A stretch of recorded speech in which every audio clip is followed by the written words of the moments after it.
Hello नमस्कार मित्रों, मैं चंद्र प्रकाश साहू आज आपको DBMS के बारे में बताने जा रहा हूँ। सबसे पहला टर्म जो हमारे दिमाग में आता है डेटाबेस मैनेजमेंट सिस्टम सुनते ही वो है data. Data means any raw fact that can be recorded, जो कहीं लिखा जा सके या स्टोर किया जा सके, वो डेटा है। जैसे यहाँ पर कुछ वर्ड्स या नंबर्स लिखे हुए हैं, ये सारा डेटा है। इस तरीके से ऑर्गेनाइज कर दें इस डेटा को कि हम इसे समझ सकते हैं, तो ये इससे कुछ हमें इंफॉर्मेशन मिल जाएगा। जो भी रॉ फैक्ट्स या फिगर्स हैं जिन्हें हम कहीं नोट डाउन कर सकते हैं या स्टोर कर सकते हैं, वो डेटा कहलाता है।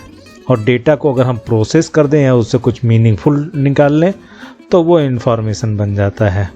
अब ये हमारा जो डेटा है वो टेक्स्ट के फॉर्म में, इमेज, ऑडियो, वीडियो, कोई भी फॉर्म में हो सकता है। जैसे यूट्यूब पे पड़े हुए वीडियो भी डेटा हैं। तो there are lot of data everywhere, सब जगह पर फैला पड़ा है बहुत सारा डेटा। और डेटा आज के टाइम पे बहुत ज़्यादा इम्पोर्टेंट हो गया है। आज ही मैंने न्यूज़ सुना कि फेसबुक के फाउंडर मार्क जुकरबर्ग दुनिया में तीसरे सबसे अमीर हैं। और कैसे? उन्होंने बस डेटा का धंधा किया है, सबका डेटा मेंटेन किया है, सबका डेटा उनके पास है, वो सब लोगों के बारे में बहुत ज़्यादा जानते हैं।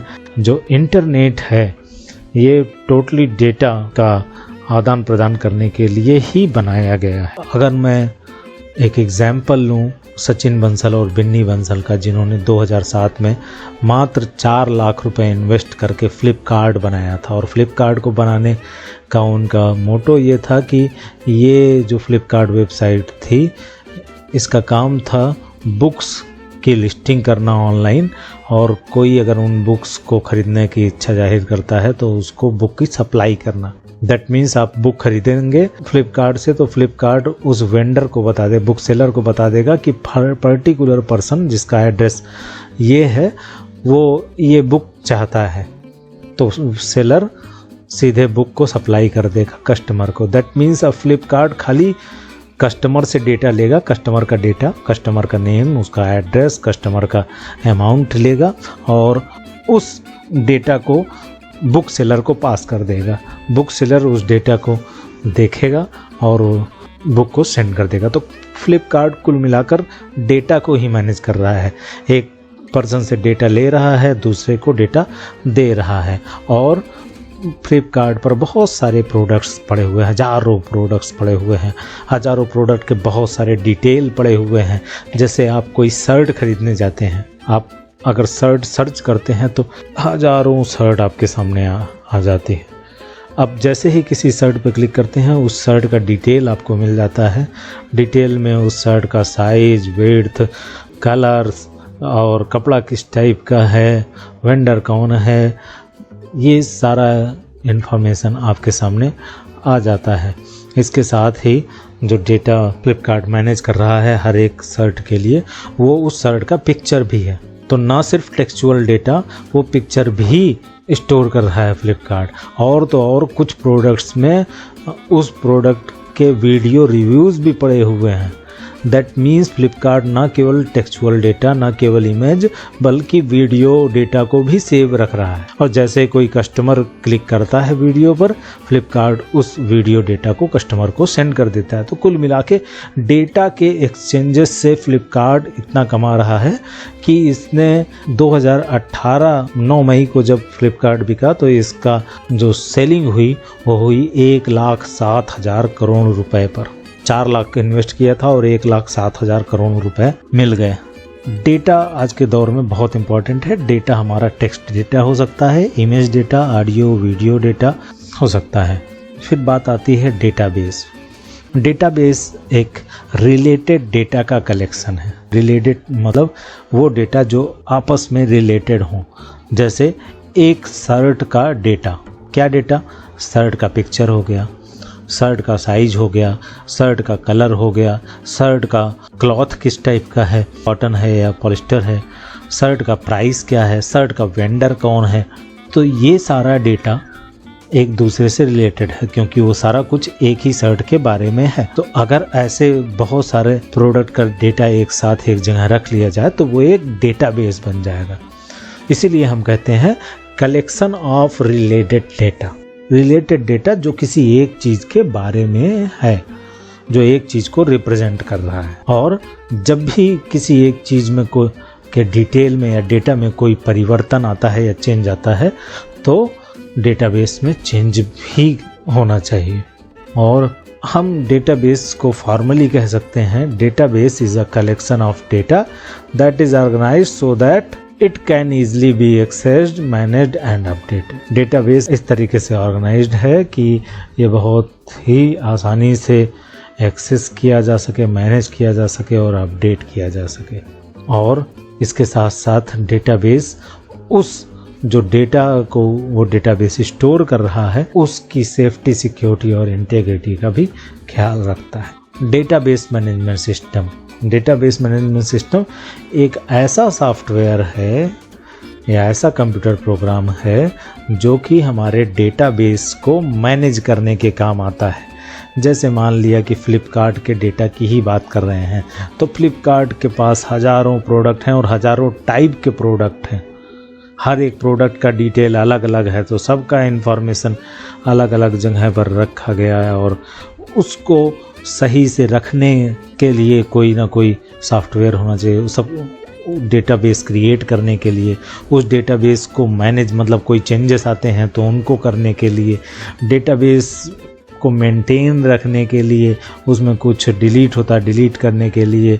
कुल मिला के हम कह सकते हैं कि ऐसा सॉफ्टवेयर जो कि क्रिएट, मैनेज और मेंटेन कर सकता है डेटाबेसेस को, उसे हम डेटाबेस मैनेजमेंट सिस्टम कहते हैं। डेटाबेस सिस्टम एक ऐसा सिस्टम जो डेटाबेस को रखता है और उसके साथ साथ डेटाबेस में को मैनेज करने के लिए सॉफ्टवेयर भी रखता है। ऐसे सिस्टम को हम लोग डेटाबेस सिस्टम कहते हैं। मतलब दोनों को कंबाइन कर दें, डेटाबेस और डेटाबेस मैनेजमेंट सिस्टम सॉफ्टवेयर को, तो हमारा डेटाबेस सिस्टम बन जाता है। Database system mainly client server architecture को ध्यान में रखते हुए आया। जैसे आज की दुनिया में हम देख रहे हैं कि बहुत सारा डेटा किसी सर्वर पर मैनेज किया जाता है और उस सर्वर से डिफरेंट प्लेसेस पर एक्सेस किया जाता है। जैसा कि मैंने फ़्लिपकार्ट का एग्जांपल लिया कि फ़्लिपकार्ट भी डेटा स्टोर रखता है प्रोडक्ट्स के बारे में, कस्टमर के बारे में, वेंडर के बारे में। और जैसे ही कोई कस्टमर किसी प्रोडक्ट पर क्लिक करता है तो फ़्लिपकार्ट उस प्रोडक्ट का डेटा कस्टमर के मोबाइल पर या लैपटॉप पर सेंड कर देता है। तो कुल मिला के डेटा को कहीं किसी दूसरी मशीन पर रखा जा रहा है और इंडिया में लाखों लोग उस डेटा को एक्सेस कर रहे हैं अपने अपने मोबाइल से। अब बात आती है कि डेटाबेस सिस्टम और फाइल सिस्टम में क्या डिफरेंस है, क्या है ये। तो सबसे पहले हम लोग थोड़ा सा जानते हैं फाइल सिस्टम के बारे में।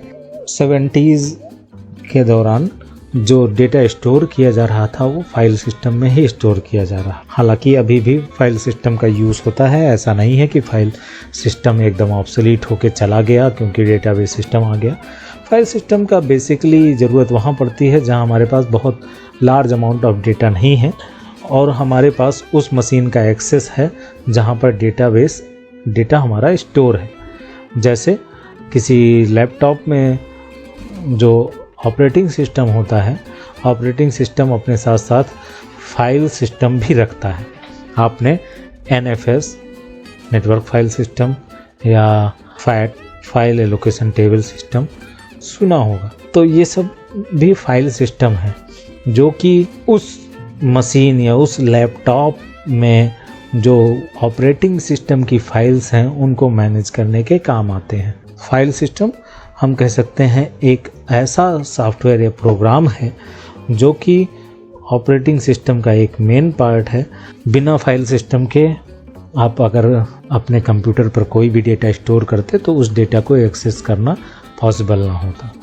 तो हर एक कंप्यूटर में जिसमें कोई ऑपरेटिंग सिस्टम इंस्टॉल है उसमें एक फ़ाइल सिस्टम है। फाइल सिस्टम का काम यह है कि जितनी भी फाइल्स स्टोर हो रही हैं या हुई हैं उनके बारे में, उनके लोकेशन के बारे में जानकारी रखना और जैसे जैसे रिक्वायरमेंट पड़े उस जानकारी को पास करना। जैसे आप किसी फाइल को ओपन करते हैं तो ऑपरेटिंग सिस्टम इस फाइल सिस्टम की हेल्प से आपकी फाइल को मेमोरी में एक्सेस करेगा और ओपन करवा देगा। फाइल सिस्टम ज़्यादातर अनस्ट्रक्चर्ड डेटा को स्टोर करने के लिए काम आता है। दैट मीन्स कोई पर्टिकुलर स्ट्रक्चरिंग नहीं हो डेटा की।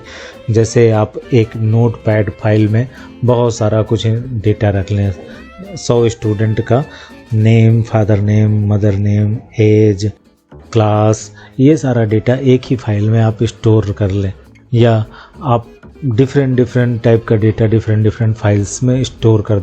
तो इससे क्या होगा कि आपको अगर किसी पर्टिकुलर डेटा को एक्सेस करने की ज़रूरत होगी तो फाइल सिस्टम आपके रिक्वायरमेंट के अकॉर्डिंग उस फाइल को सर्च करेगा और उस फाइल को ऑपरेटिंग सिस्टम के थ्रू आपको दिखा देगा।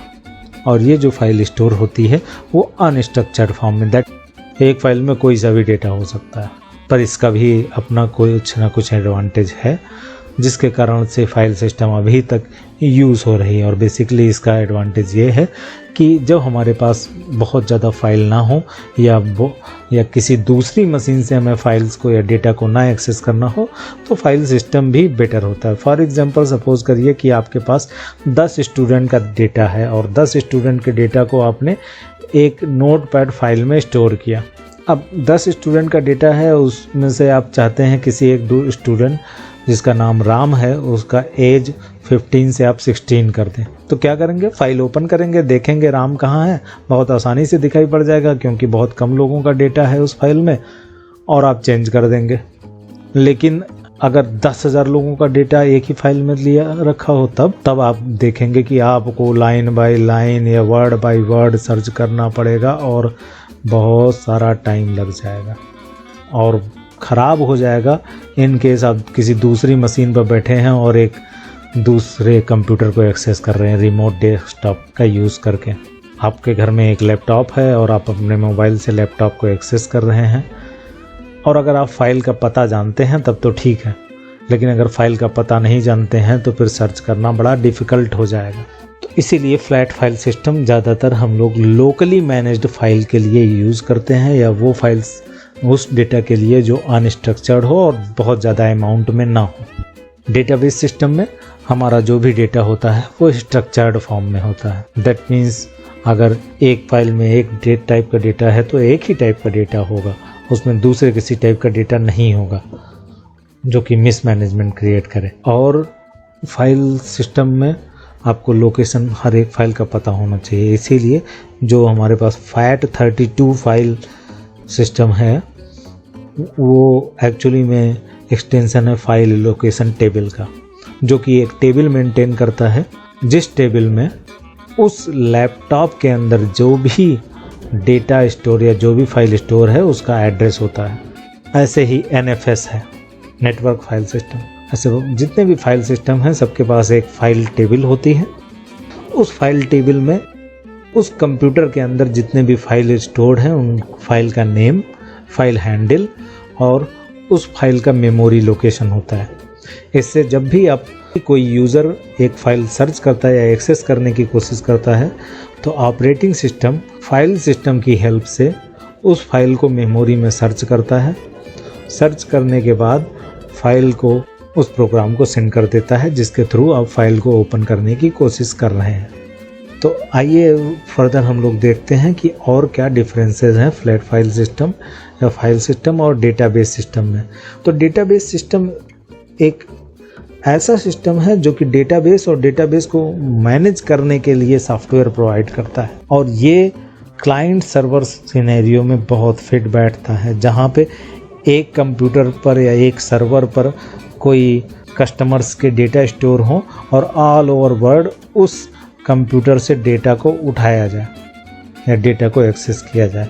जैसे मैंने फ़्लिपकार्ट की बात करी थी, तो फ़्लिपकार्ट के सर्वर में जितने भी हज़ारों लाखों प्रोडक्ट जो भी फ़्लिपकार्ट के हैं वो सारे फ़्लिपकार्ट के सर्वर में उनका डेटा स्टोर होता है, और आप कहीं से भी किसी भी मोबाइल या लैपटॉप का यूज़ करके किसी भी प्रोडक्ट की जानकारी ले सकते हैं। इसके लिए सिर्फ आपको क्लिक करना होता है, आपके मोबाइल पर वो डेटा पहले से नहीं होता है। जैसे आप क्लिक करते हैं, क्लिक करने के बाद आपके मोबाइल से रिक्वेस्ट सर्वर को जाता है। सर्वर के पास किसी प्रोडक्ट का रिक्वेस्ट आने पर सर्वर उस प्रोडक्ट का डिटेल सेंड कर देता है आपके मोबाइल पर, और आपके मोबाइल पर उस सर्वर का उस प्रोडक्ट का डेटा दिखाई पड़ जाता है। अच्छा, फिर देखते हैं कि और क्या डिफरेंसेस हैं फाइल सिस्टम और डेटाबेस सिस्टम में। तो डेटाबेस सिस्टम में फाइल लोकेशन टेबल की कोई ज़रूरत नहीं पड़ती। आप कहीं से भी बैठे हों, आपको ये नहीं पता करना होता है कि सी ड्राइव में है फाइल या डी ड्राइव में है फाइल। डेटाबेस सिस्टम आपके लिए ये फैसिलिटी प्रोवाइड करता है कि आप सिर्फ एक क्वेरी लिख के दें कि मुझे ये पर्टिकुलर फाइल चाहिए, डेटाबेस सिस्टम उस फाइल को सर्च करके उसमें से रिक्वायर्ड डेटा आपको सेंड कर देगा। और तो और, मान लीजिए एक सिनेरियो में आपके पास कस्टमर्स का डेटा है, ये मैं फ़्लिपकार्ट की बात करूं, फ़्लिपकार्ट के जितने जो करोड़ों कस्टमर हैं सबका डेटा किसी फाइल में स्टोर है। अब अगर हम लोग एक सिंपली वर्ड फाइल में इन करोड़ों कस्टमर का डेटा स्टोर कर लें तब क्या होगा, ज़रा हम लोग ये देखते हैं। मान लीजिए किसी एक नोटपैड फाइल या वर्ड फाइल में आपने करोड़ों कस्टमर का सारा रिकॉर्ड स्टोर कर लिया, और किसी ऑपरेशन के दौरान आपको खाली कस्टमर नेम की ज़रूरत हुई, तो फाइल सिस्टम क्या करेगा, आपको पूरा का पूरा फाइल प्रोवाइड कर देगा जिसमें कस्टमर का सारा डिटेल भी होगा। अब इसका डिसएडवांटेज ये हो जाएगा कि फाइल हमें खाली कस्टमर के नेम की चाहिए थी, सबका मिल गया डिटेल, तो बहुत लार्ज अमाउंट ऑफ डेटा आपके कंप्यूटर पर आ जाएगा। या मान लीजिए कि आपके पास एक मोबाइल है जिससे आपने indianrailway.gov.in वेबसाइट ओपन की है, और उसमें आपने PNR नंबर पुट किया, PNR डिटेल, उससे गाड़ी का नेम और सीट, स्टेटस सब कुछ मिल जाता है। लेकिन अगर हम लोग फाइल में अपने कस्टमर्स का डेटा स्टोर करते हैं तब क्या होगा। मान लीजिए कि आपने एक फाइल में जितने भी PNR एक दिन में जनरेट हुए या पिछले कुछ दिनों में जनरेट हुए हैं, सभी PNR का सारा डेटा एक ही फाइल में स्टोर है, किसी वर्ड फाइल में। फिर आप क्लिक करते हैं PNR स्टेटस पर। जैसे आप क्लिक करते हैं PNR स्टेटस पर, आपके मोबाइल से एक रिक्वेस्ट जाएगा सर्वर पर। सर्वर चेक करेगा कि उस PNR के लिए कौन सी फाइल है, वो पूरी की पूरी PNR वाली फाइल आपके मशीन पे भेज देगा, और अब आपको सारे कस्टमर्स की जानकारी मिल जाएगी। दैट मीन्स सारा डेटा सेव भी नहीं रह गया, सब दिखाई पड़ गया। दूसरा, आपको एक ही PNR नंबर का डेटा चाहिए था, आपको मिल गया 10 लाख PNR नंबर का डेटा। अब 10 लाख PNR नंबर का डेटा आपके मोबाइल पर डाउनलोड होने में भी कुछ टाइम लेगा, डाउनलोड हो गया तो कुछ स्पेस लेगा। तो कहने का मतलब, अगर आपने फ्लैट फाइल सिस्टम यूज़ किया है तो ये ज़्यादा टाइम भी लेगा डाउनलोड होने में या एक्सेस करने में, उसके बाद ज़्यादा स्पेस भी लेगा स्टोर रखने में। इसके बाद एक्सीडेंटली आप वो डेटा भी आपके पास आ जाएगा जो आपको नहीं चाहिए, अदर कस्टमर्स का भी डेटा आपको मिल जाएगा, तो सिक्योर भी नहीं रह गया। और मान लीजिए किसी तरीके से आपने ये भी हैंडल कर लिया कि खाली PNR नंबर सेंड कर दें, PNR में खाली स्टेटस सेंड कर दें, कस्टमर का नेम और बाकी डिटेल ना सेंड करें, तो फ्लैट फाइल सिस्टम क्या करेगा, मान लीजिए आपने PNR नंबर का करंट स्टेटस मांगा है, तो फ्लैट फाइल सिस्टम उस फाइल से, वर्ड फाइल से जो करंट स्टेटस वाला डेटा है, सारा का सारा करंट स्टेटस वाला डेटा और जितने भी PNR नंबर हैं वो आपके सामने परोस देगा। फिर से प्रॉब्लम है, क्योंकि एक PNR नंबर के डेटा की जगह 10 लाख PNR नंबर डेटा आ गया, ज़्यादा टाइम लगेगा डाउनलोड होने में। डेटाबेस सिस्टम के साथ ऐसा नहीं है। डेटाबेस सिस्टम से अगर आपने किसी एक PNR नंबर के बारे में जानकारी मांगी है तो वो सिर्फ एक PNR नंबर की जानकारी देगा, बाकी PNR नंबर की जानकारी नहीं देगा, बाकी सबको हाइड कर लेगा। तो बाकी सारा डेटा छुपा हुआ है, सिक्योरिटी है। इसके साथ साथ आपके मोबाइल पर खाली एक ही PNR का डेटा आया, आधी फाइल या पार्ट ऑफ द फाइल नहीं आई, तो इसलिए आपके मोबाइल पर डेटा आने में कम टाइम लगेगा, स्टोरेज का कम रिक्वायरमेंट होगा। और तो अगर आपको एक पार्ट ऑफ द फाइल मिल जाती है जो कि सर्वर क्रिएट कर रहा है और आपको भेज रहा है, तो सर्वर के पास 2 कॉपी हो गई, एक सर्वर के पास वो फाइल जिसमें सारे PNR नंबर की सारी जानकारी है, और एक सर्वर के पास वो फाइल जिसमें खाली PNR नंबर और करंट स्टेटस की जानकारी है। अब मान लीजिए किसी कस्टमर ने का करंट स्टेटस चेंज होता है और वो करंट स्टेटस IRCTC खाली एक ही फाइल में चेंज करता है, जो मेन फाइल है, जो न्यू वाली फाइल है उसमें चेंज नहीं करता है। तब क्या प्रॉब्लम आएगी? प्रॉब्लम ये आएगी कि एक फाइल में PNR स्टेटस में वेटिंग लिस्ट हो सकता है और दूसरी फाइल में क्लियर हो सकता है। अब एक ही सीट के बारे में दो जानकारी, ये तो वैलिड है नहीं, और इसी को हम इनकंसिस्टेंसी कहते हैं। एक ही चीज के बारे में दो जानकारी, जिसमें से दो में से कोई एक ही ट्रू है, दूसरा वाला अपडेट हो चुका है, तो ये प्रॉब्लम क्रिएट कर सकता है। फिर नेक्स्ट हम देखें, अगर IRCTC पे हर सेकंड ट्रांजैक्शंस को देखें तो जब 10 बजे थर्ड AC के लिए रिजर्वेशन खुलता था तो लगभग 10 लाख लोग एक साथ टिकट रिजर्व करने की कोशिश करते थे। मतलब 10 लाख लोग एक साथ IRCTC के सर्वर को एक्सेस करने की कोशिश करते हैं। अब IRCTC के सर्वर में 10 लाख लोग, मान लीजिए एक गाड़ी नंबर है 15123 और उस ट्रेन में टोटल 144 सीट है, मतलब 2 कंपार्टमेंट है AC3, और सपोज 100 सीट बुक हो चुकी है।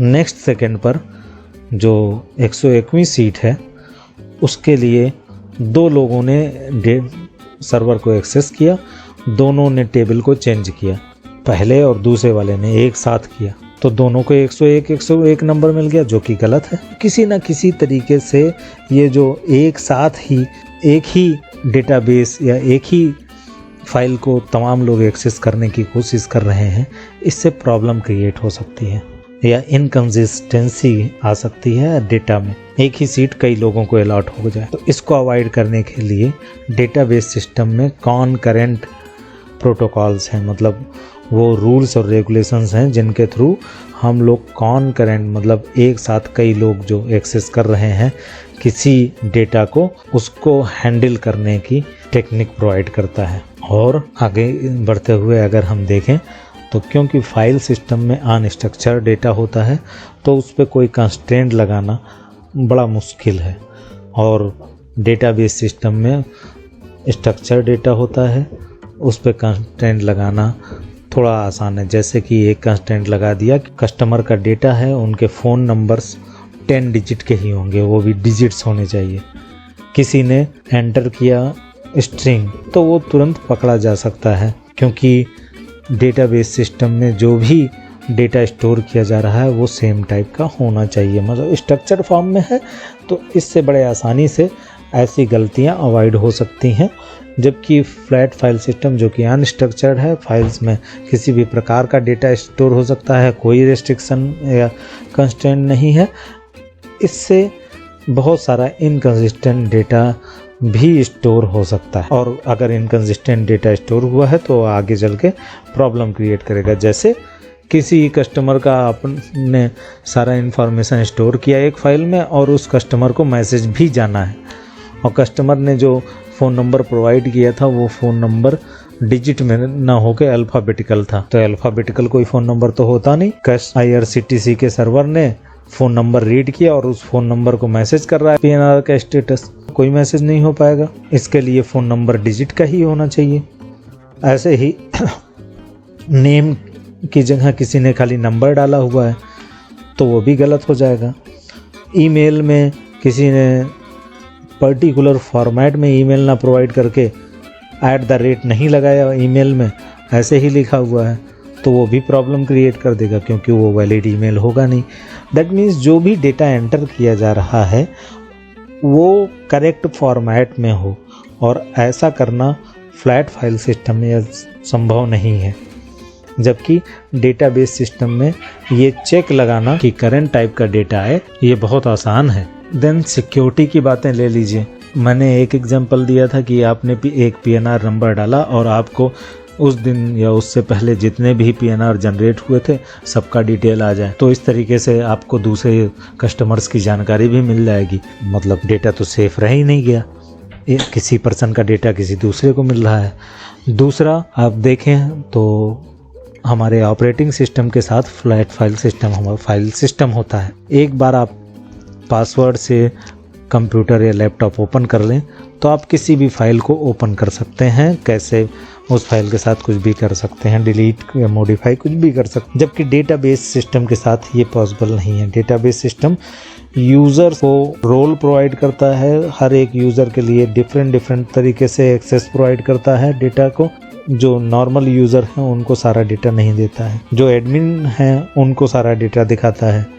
तो इस तरीके से डेटा हमारा सिक्योर रहेगा। केवल एडमिन जो है उन डेटा को चेक कर सकेंगे या उनमें कोई मॉडिफिकेशन कर सकेंगे। कस्टमर्स के लिए पॉसिबल नहीं होगा। तो इस तरीके से हमारा जो डेटाबेस सिस्टम है वो सिक्योरिटी भी प्रोवाइड करता है। डेटाबेस सिस्टम हम कह सकते हैं कॉम्बिनेशन है डेटाबेस का और डेटाबेस मैनेजमेंट सिस्टम का। और डेटाबेस सिस्टम हम स्पेशली वहाँ पे यूज़ करते हैं जहाँ पर हजारों लाखों डेटा हो। नेक्स्ट क्वेश्चन आता है कि हमें डेटाबेस की ज़रूरत क्यों है। तो 5 पॉइंट हैं जो आपको याद रखने चाहिए। बहुत ज़्यादा अमाउंट ऑफ डेटा हो उसको सिंपली फाइल सिस्टम से मैनेज करना मुश्किल हो जाएगा। मैनेज करने से मतलब है उसमें डेटा एक्सेस करना, मॉडिफाई करना, ऐसा बड़ा मुश्किल होगा।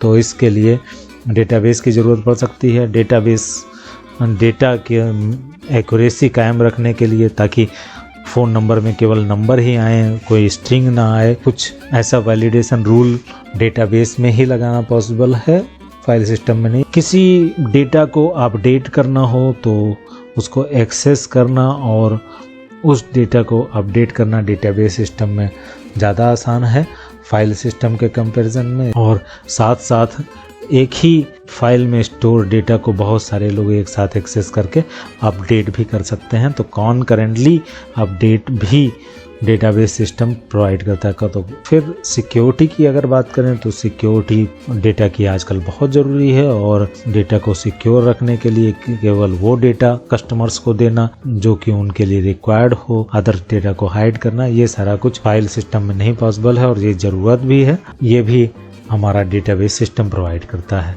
इसके साथ साथ डेटा की संपूर्णता, इंटेग्रिटी कायम रखने के लिए भी डेटाबेस सिस्टम की ज़रूरत पड़ती है। और डेटा की इंटेग्रिटी चेक्स या कंस्ट्रेंट्स के थ्रू कायम रखी जा सकती है। जैसे मान लीजिए IRCTC में वेबसाइट ओपन रजिस्ट्रेशन करने के लिए, यूज़र रजिस्ट्रेशन के लिए यूज़र का 18 के ऊपर होना चाहिए एज, और यूज़र ने एज मान लीजिए डेट ऑफ बर्थ एंटर किया है 20/12/2016, मतलब वो 4 साल का है अभी, तो उसके लिए प्रोफाइल नहीं क्रिएट किया जा सकता है।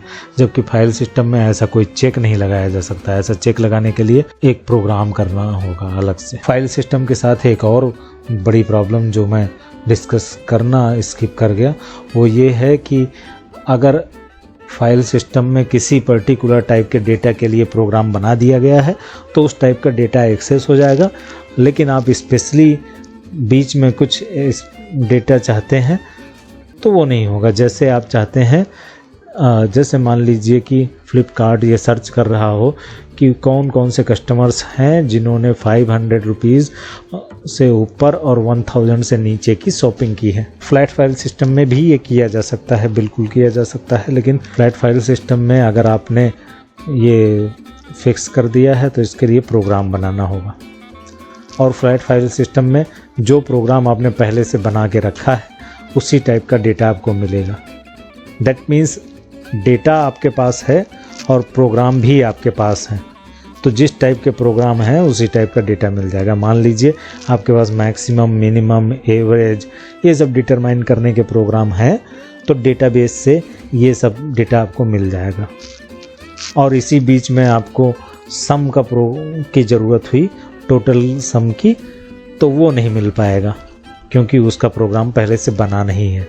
जबकि हमारे डेटाबेस के साथ, डेटाबेस सिस्टम के साथ ऐसा है कि आपको सिर्फ एक क्वेरी देनी होगी डेटाबेस सिस्टम को और डेटाबेस सिस्टम आपके क्वेरी के अकॉर्डिंग प्रोसेस करके डेटाबेस से वैसा ही डेटा निकाल कर आपको देगा। दैट मीन्स ऐसा सॉफ्टवेयर है जो डायनामिकली प्रोग्राम भी बनाता रहेगा आपके लिए। आप खुद से प्रोग्रामिंग करके, खुद से सर्च करके आपको दे देगा। आपको सिर्फ एक लाइन का कोड लिखने की ज़रूरत होगी। फ्लैट फाइल सिस्टम में आपको एक लाइन का कोड नहीं, एक पूरा प्रोग्राम लिखना पड़ेगा।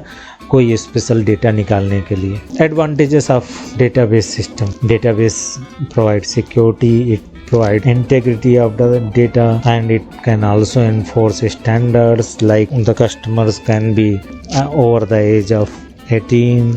It provides faster access to large amount data and access to thousands of customers or users to the same data. Redundancy या डुप्लीकेसी जो होती है डेटाबेस में उसको रिड्यूस करता है, और रिडंडेंसी रिड्यूस करने के कारण या इंटेग्रिटी चेक लगाने के कारण कंसिस्टेंसी डेटा की बनी रहती है। दैट मीन्स इनकंसिस्टेंसी कम होती है और डेटा की शेयरिंग बहुत सारे लोगों के बीच में आसानी से की जा सकती है। Thank you.